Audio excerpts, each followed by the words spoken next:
The air inside the ruins of Zephyrian 6 hung still, too still. Dr. Alara Voss stepped carefully over the jagged obsidian floor, her boots crunching on black crystal dust. Her helmet display flickered with temperature readings and radiation checks, but everything registered as dead. Long dead. "Janice," she said into her mic, eyes locked on the sprawling wall of glyphs ahead. "We're here. Start the scan." A soft hum buzzed in her earpiece as her AI assistant synced with the ancient data nodes embedded in the stone. Lines of alien script shimmered faintly, activated for the first time in what had to be millennia. "Xenolinguistic matches, 72% similarity to pre-Varnac root language," Janice replied. "Cross-referencing, anomaly detected. Syntax is repeating across unrelated linguistic families." Alara knelt, brushing aside the fine dust. The glyphs pulsed softly with internal light, as if reacting to her presence. Not power. Not residual energy. Something else. "I've seen this before," she muttered. "On Orelise Prime. And again on Ufax 12. Different species, different time frames. But always this one structure." She pointed. "Right there. That curl loop with the descending arc." "Janice, confirm it." The AI processed for a moment. Confirmed. "Identical structure found in previous extinction sites. Appears to denote time. Possible countdown." Alara's stomach sank. She glanced behind her, nothing but ruins, silent as a graveyard. "Translate it." A few seconds passed. Then the synthesized voice returned, cold, clear, and unsettling. "When the sixth mind blinks, the pulse will know us." Alara stood slowly. "That's a warning," she said. "Not a prayer. Not a marker. They were trying to tell us something. All of them were." "Contextual analysis supports threat classification," Janice responded. "Probability of extinction level event tied to pulse exceeds 84%. She stared at the symbol. The pulse. The phrase had appeared in every dead civilization they'd studied for the past year. Always as a final entry. Never an explanation. No signs of war, no pathogens, no celestial impact. Just vanishing. And now, this countdown. Her datapad buzzed. A priority message blinked on screen. Seal of the Galactic Council. Eyes narrowing, she accepted the transmission. Admiral Kale Run's face filled the screen, rigid posture, face carved from stone, eyes unreadable. "Dr. Voss," he said. "You are to cease all excavation activities on Zephyrian 6 immediately. Your findings are being reviewed for dissemination control." "I'm not under your jurisdiction, Admiral," Alara said flatly. "You're flying under a Council exploration license, funded through diplomatic channels. That makes this a matter of interspecies security." "You're scared of an idea," she snapped. "These warnings aren't stories. They're patterns. Something erased them, Run. Entire species. Gone. And we're next in line." He tilted his head slightly. "Or perhaps you're assigning meaning to coincidence. This isn't the time for myth-chasing." She stepped closer to the display, eyes blazing. "It's not myth. It's math. These species didn't share language, culture, or biology. But their last messages are practically identical. They knew something. They were trying to scream before they vanished." Run's tone chilled. "You're ordered to return to Council space. Effective immediately. Further refusal will be treated as non-compliance with Article 9. The screen cut out. Alara stared at the blank screen, fists clenched. "Janice," she said, voice tight, "complete the translation. All of it. I want the entire sequence." More glyphs lit up. The wall came alive, each symbol sparking to digital life as if the ruin itself were waking up. Slowly, methodically, the countdown unraveled. 6 minds remain. 5 have blinked. When the last turns inward, the pattern shall settle. And the pulse shall know your shape. Ilara's heart thudded. She whispered, 6 minds? Hypothesis, Janice offered. Refers to civilizations. 5 extinct species previously studied. 1 remains. Humanity. No, she whispered. No, no, no. Suddenly the floor beneath her vibrated, just faintly. Not seismic. Rhythmic. Janice, source. Not local. Subspace resonance detected. Matching harmonic frequencies from UFAX 12, Orelise Prime, Zephyrian 6. Origin, triangulating. Ilara's datapad blinked again. This time, it wasn't council transmission. It was an emergency alert. Signal lost, Colony Omega 27. Population, 48,000. Status, unknown. No energy signatures. No biosigns. No distress beacon. Janice, she whispered, stepping back from the glyphs. How far from here was Omega 27? 3 light weeks. And how long since our first pulse match was discovered? 5 months. Intervals between site discoveries decreasing. Now, weekly. Ilara paced the chamber. Everything clicked into place like a horror puzzle solved too late. We're the 6th, she said.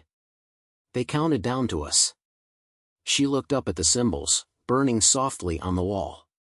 They didn't leave warnings, she murmured. They left a pattern. Something to trace. Something to learn. Clarify, Janice prompted. It's not a virus, she said. It's not a weapon. The pulse isn't destroying civilizations. It's studying them. It's watching. Listening. Waiting for a pattern complete enough to act. Her hands shook. And the pulse shall know your shape. She turned to leave the ruin. She needed to run simulations, cross-check the entire galactic data net. Her father's disappearance, the last logs from the Unearthing archives, the half-scrambled AI recording from Orelise. But more than that, she needed to warn someone who'd actually listen. Outside, the sky over Zephyrian 6 was black and endless. The stars blinked coldly overhead, indifferent. But one, directly above the ruin's apex, didn't blink at all. It pulsed. Slowly. Silently. And it watched. The omen's edge shuddered as it broke orbit. Ilara Voss stood on the bridge, eyes fixed on the void ahead, arms folded across her chest. Her jaw was tight, movement sharp. Beneath her steady surface, panic churned. Course locked, said Mara Talon, the pilot/smuggler who had, until 36 hours ago, been serving time for falsifying council IDs. Destination, Black Archive. You're lucky I'm reckless and broke. Ilara offered a faint nod. You're lucky I pay well. Mara smirked. We'll see about that. As the ship slid into FTL, Ilara turned to the console where Janice was compiling the last readings from Zephyrian 6. Glyphs. Pulses. Timelines. The dead world had spoken. She just wasn't sure if anyone else would listen. Janice, she said, overlay the subspace anomalies from all extinction sites. Add Omega 27. A web of glowing dots connected across the screen. Each point marked a place where civilizations had once thrived, until their signals went dark. Janice responded, new pattern identified. Expansion is not random. Subspace harmonics are evolving in sync with species-specific neural resonance. Explain it simply, Mara said, glancing over. Ilara answered, it's tuning itself. Each civilization thinks, feels, processes the world differently. The pulse isn't just watching. It's learning how to become them. Mara frowned. And we're next. Yes. Silence fell. Ilara stared at the network of dots, once bright stars gone cold. She felt them like phantom pain. Her father's last known location blinked in red at the edge of the map. Delos Station. No contact in over 9 years. Declared lost. Now, maybe not. She tapped the console. Mara, change course. We're going to the Los first. Are you kidding? Mara snapped. That place is barely a rumor. My father was there. His last log came from the archive vault. If he knew something about the pulse, anything, it might be buried in his records. Mara hesitated, then grunted. Fine. But if ghost stations start whispering to me, I'm spacing myself. The station appeared like a scar in space, metal twisted, sections collapsed, running lights long dead. Only its central core remained intact, barely powered by an emergency beacon that pulsed once every 15 seconds. They docked manually. No response from the system, no automated greeting. Just the soft thud of magnetic clamps locking in. I don't like this, Mara said, eyes scanning her holoscreen. No life signs. No internal activity. Just one signal. Encrypted. That's him, Alara whispered, already grabbing her helmet. His personal encryption tag. Inside, the corridors were dark and narrow. Flashlights illuminated walls scorched by heat. But there were no bodies. No sign of struggle. Just absence. Alara led the way to the central archive chamber, her boots echoing down metal floors worn smooth by time. She stopped before a terminal crusted with frost. Janus, interface. The AI connected. Lights flickered. The screen buzzed, stuttered, then stabilized. A voice crackled through the static. It was weak, fragmented, but unmistakable. Alara, if you found this, it means I failed. She froze. Her father's voice. Alive, in digital memory. The pulse isn't a weapon. It's a reflection. It only exists when we do. It waits for minds to become legible, orderly. Predictable. When we fit the pattern, it erases us. The file skipped. But there's a flaw. One species, one anomaly, might be immune. Humanity. You resist patterns. Your minds are chaos. Fear. Love. Conflict. Nonsense. That's your shield. Alara's breath caught. Her father hadn't vanished, he'd found something. He'd tried to stop it. If the pulse reaches full sync, it won't just consume us. It'll become us. A perfect echo, without emotion. Without noise. A universe of silence. The file ended. Mara exhaled sharply. That's worse than I imagined. Alara turned, hands shaking. He was right. Our chaos, it's noise the pulse can't digest. That's our chance. Then we make noise, Mara said. Real loud. They returned to the ship just as Janus detected another signal drop. Colony Arentau offline. Population, 92,000. Time since last transmission, 47 seconds. The pulse was accelerating. Alara, Janus said, voice clipped, based on predictive modeling, Earth will fall within sync range in 4 days. 4 days. She felt the pressure of time like a hand on her throat. Janus, prepare a multi-band transmission. I'm sending the warning to every channel, every species, every council station. Transmission classified as destabilizing. Council intercept probability, 96%. Send it anyway. Mara sat beside her.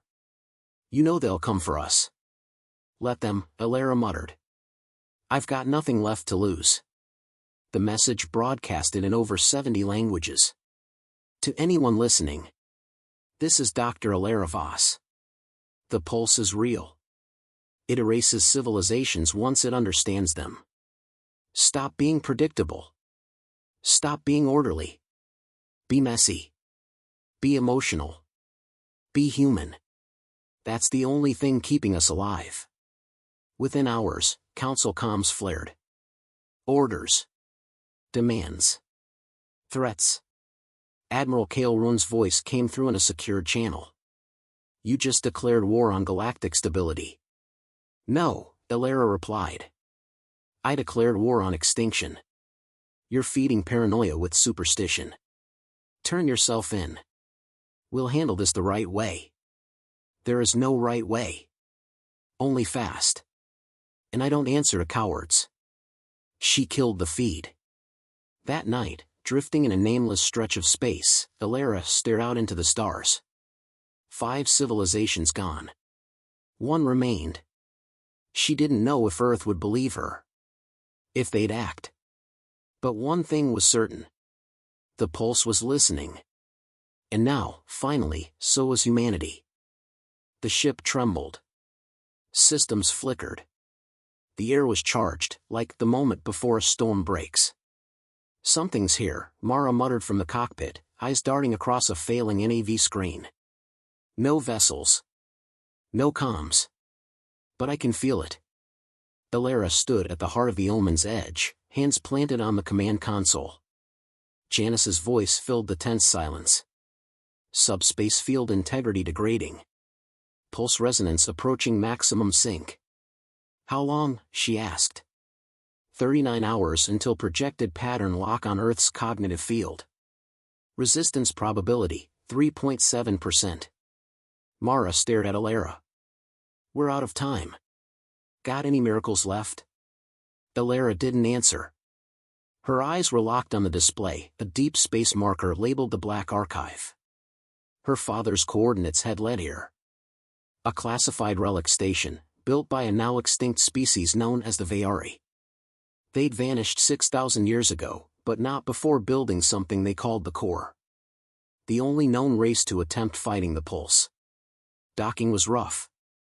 The archive drifted like a corpse, cold metal in colder space.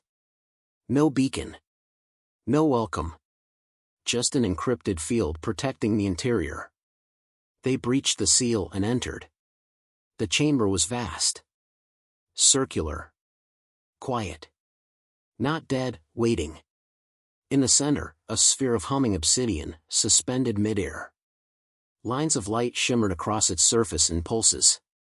Elara stepped forward. The orb flickered, responding to her. Janice, she whispered. Interface. Cables extended, connected. The sphere rippled, then spoke. A voice unlike any she had heard before. Genderless. Toneless. Yet, ancient. Identity, human. Signal, unstable. Access, granted. The floor around them illuminated, revealing a spiral of text, images, and fractured holograms. What is this place? Mara asked. A memory vault, Elara answered. But not just for storage. It's alive. We are the Veari. Last of Thoughtbound. The pulse devoured us. We left a thread. A final message appeared, encoded in thousands of languages, in one universal truth. The pulse cannot absorb what it cannot map. Emotion is the defect. Chaos is the key. Elara's breath hitched. That's it. That's why we're different. Our inconsistency, it's not a weakness. It's protection. The core flared. A panel opened, revealing a small metallic device, a transmitter. We failed. We tried to fight the pattern with force. You must fight it with noise. She took the device. It was warm. Janice, analyze this. Signal amplifier. Neural broadcast. Converts emotion into quantum resonance. Designed to corrupt subspace harmonics. It's a thought weapon, she said. But not with logic or code. With feelings. Back on the omen's edge, they worked fast. The amplifier integrated with Janice and ship systems. Emotions, memories, would power it. Elara hesitated. Janice, prepare interface with my memory stream. Mara grabbed her arm. Wait. You sure? No pattern can mimic grief, Elara said. And I've been carrying mine for years. She closed her eyes. The machine pulsed. A flood of memories poured into it, her father's laughter, the last call that never came, the silence afterward. Her first discovery, her obsession, the nights she spent chasing patterns, believing no one would care. The amplifier glowed, then shrieked in frequencies they couldn't hear. Space itself rippled. Pulse disruption detected, Janice confirmed. Reaction escalating. Then the stars blinked. Not one or two, all of them. The pulse had arrived. The NAV systems spiraled. Panels blew. The ship groaned as if crying out. "Here we go," Mara muttered, gripping the controls. A vast darkness appeared on the screen, not a ship, not an entity. A presence. Silent. Forcing itself into structure. Imposing logic. It wanted to overwrite the noise. Erase it. Alara activated the amplifier. She fed it everything. Her doubt. Her fury. Her guilt. The fire she buried every day just to stay sane. She screamed, not aloud, but into the stream, and the device roared back with color, heat, chaos.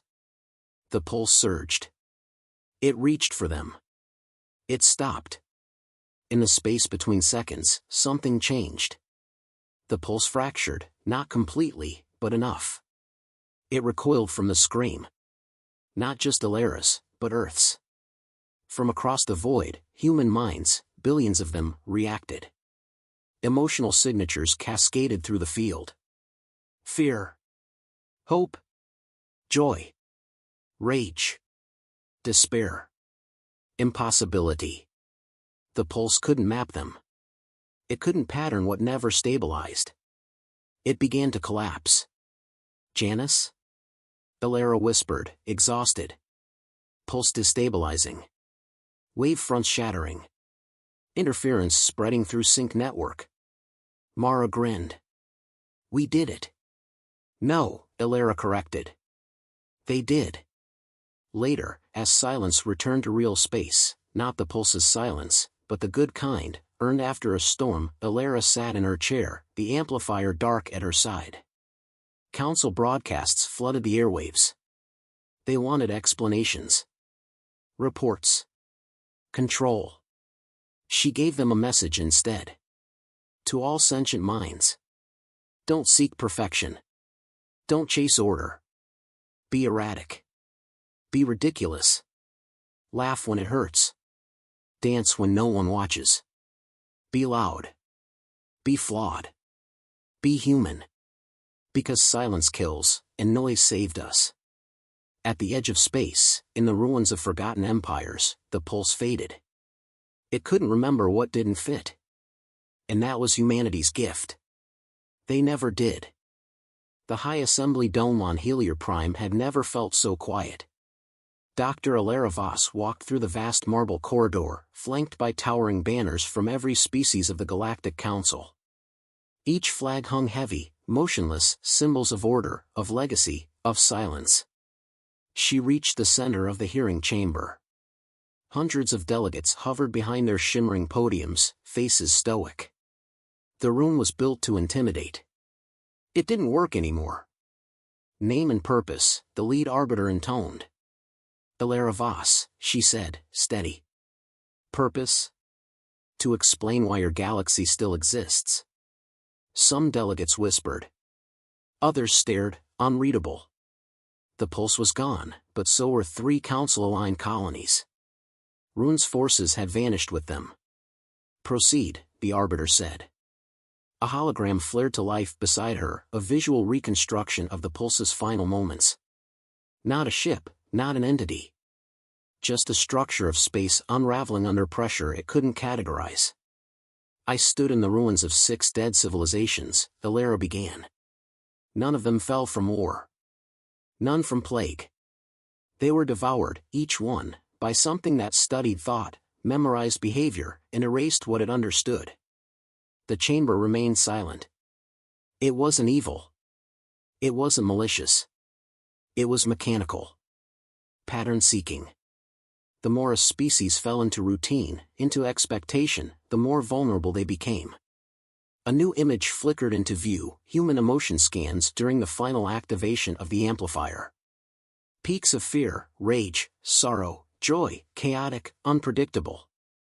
But we broke that pattern, she continued. Not with weapons. Not with order. With noise.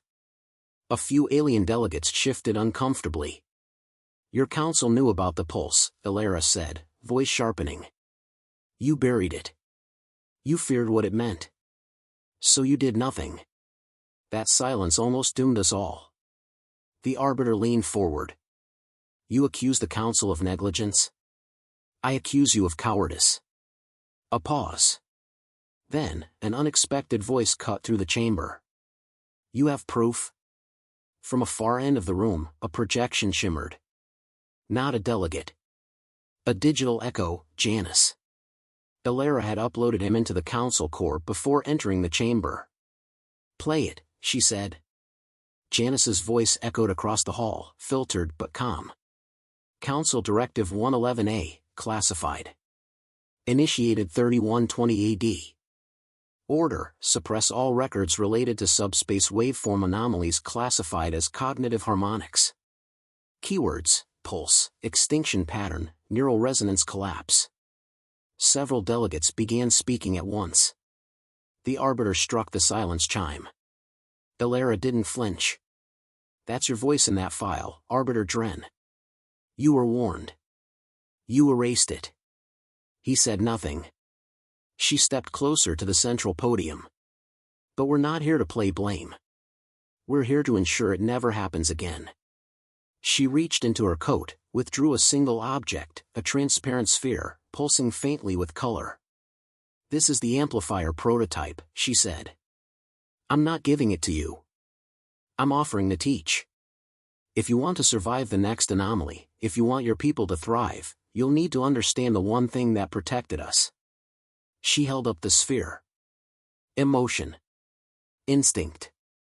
Imperfection. That's our defense. A long silence followed. Finally, the Arbiter spoke. You defied orders. Spread unsanctioned transmissions. Caused panic across 12 sectors. I saved the entire network. And what do you expect in return? Elara didn't blink. Recognition that chaos has value. That thinking different isn't a threat. It's a shield. Another silence.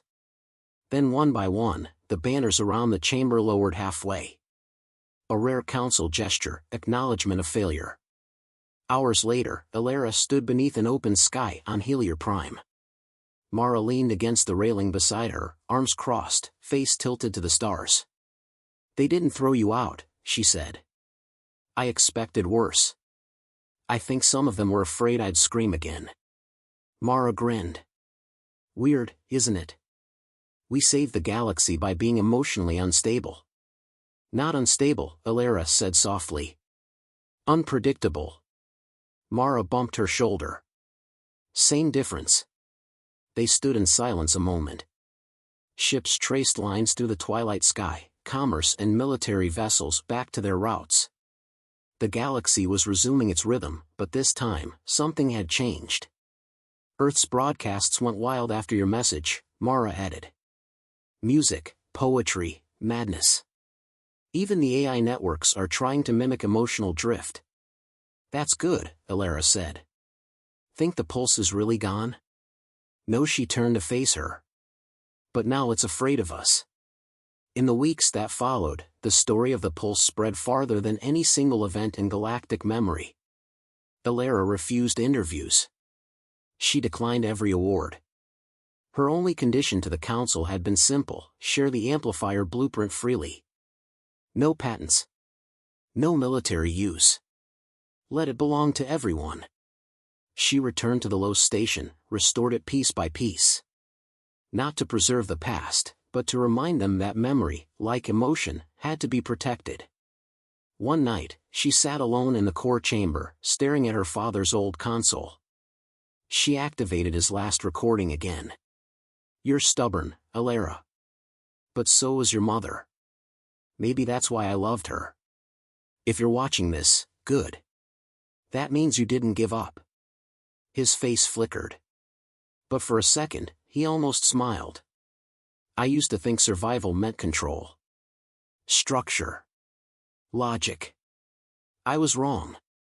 We survive by caring too much. Laughing at the wrong times. Screaming into the void and daring it to scream back. He looked into the lens. Keep screaming, kid. The message ended. Alara sat there, tears silent, smile faint. Outside, the stars blinked. Not in unison. Never again. And somewhere beyond what sensors could detect, in the cold edge where memory dies and thought begins, something watched. And turned away.